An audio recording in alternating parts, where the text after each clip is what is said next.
bit to the risk-free asset just for a second. The government are the only ones that can issue a default-free security. So when you think of the risk-free rate, we're talking about the Treasury rate from the Federal Reserve. The reason it's risk-free isn't that it's totally risk-free, because it really isn't. It's risk-free because the Federal Reserve controls the printing press.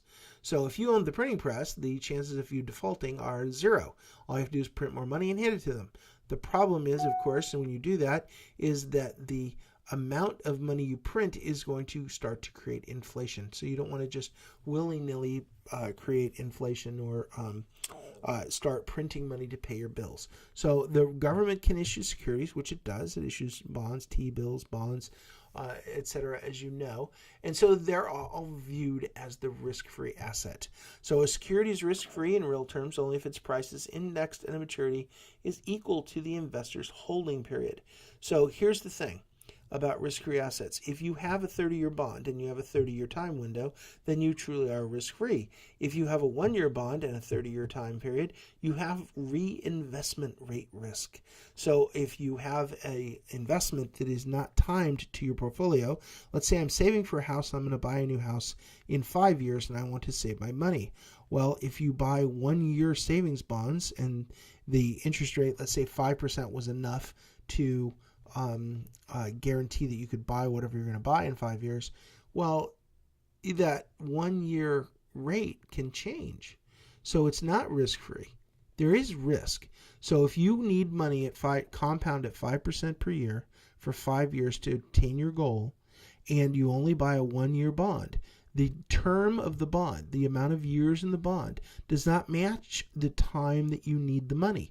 Therefore, even though the bond is risk-free and you will get your money back for the bond, your result might not be what you want, because there's risk that you can't reinvest that money at the same amount of risk. So we have to make sure that the holding time, the holding period, is equal. T-bills are viewed as the risk-free investment. Of course, that's what we use all the time. And money market funds, we've talked about that also in corporate finance, are considered to be risk-free in practice. So you put your money into your brokerage account, you say, what do I do with the cash? And you throw it in the money market. That is cash, and it is essentially risk-free. And of course, it pays almost no interest. So here's the spread between the 3-month CD and the T-bill rates. The CD is not risk-free because it is a certificate of deposit through a lending institution. And you can see over time in OPEC, this is the oil crisis in 74. I remember sitting in gas lines in 74. In fact, believe it or not, in the United States, we had gas lines and you could only buy gas every other day and never on Sunday. So you had to plan out when you bought gas. If your license plate ended in an odd number, I believe it was Monday, Wednesday, Friday. And if it was an even number, it's Tuesday, Thursday, Saturday, and nobody could buy gas on Sunday. So this is OPEC way back when. And then you've got a couple other OPEC events in the 80s. And then you have a market crash in 1987, Black Monday. And then you have long-term capital management. That's LTCM here, which gets some volatility into it. And, of course, we had our nice little credit crisis.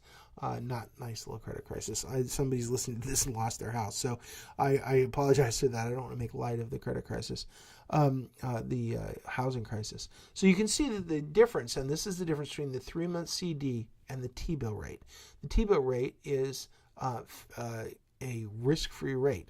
The 3-month CD is not risk-free. And you can see that over time, when credit is a problem and things are risk-free, people run away from the 3-month CD, they go into T-bills. So the difference in the price gets significantly more because the CD isn't guaranteed and the T-bill is.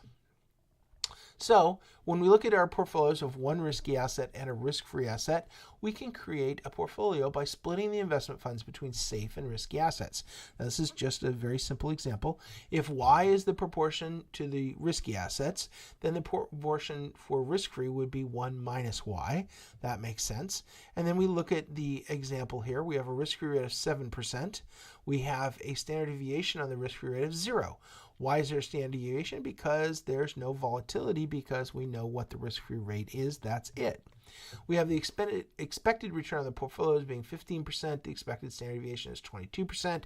Pretty risky portfolio with 22%, probably equal to stocks historically. Expected return here on the complete portfolio is the expected return on the complete portfolio equals 7. Where do we get 7? The risk-free rate plus Y, which is the percentage of the risky assets, which is 15 minus 7, which is the risk premium. So we have a risk of the complete portfolio is the standard deviation of the complete portfolio is the percentage of the portfolio that is in the risky assets, or 22. 22 is the standard deviation of the portfolio. So if we do just a little bit more math, we can figure out the slope of the line. The slope of the line for the capital market line is the expected return of the portfolio minus risk-free rate, which is the risk premium, is at 8, and the standard deviation is 22. If the risk premium is 8 and the standard deviation is 22, that's pretty straightforward to plot. We simply go to the capital allocation line. I said capital market line earlier. I meant capital allocation line.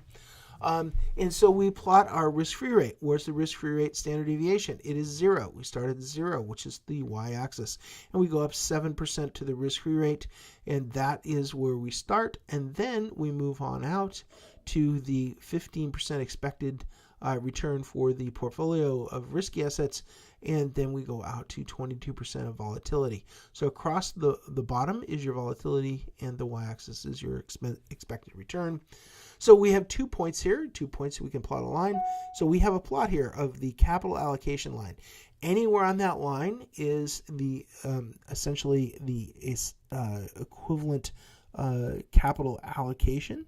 So we decide whether we want to be in 100% of our risky portfolio or 0% in our risky portfolio. We just go up and down the line. So if we were right here in the middle, we would get less return, right? And then we would get less volatility.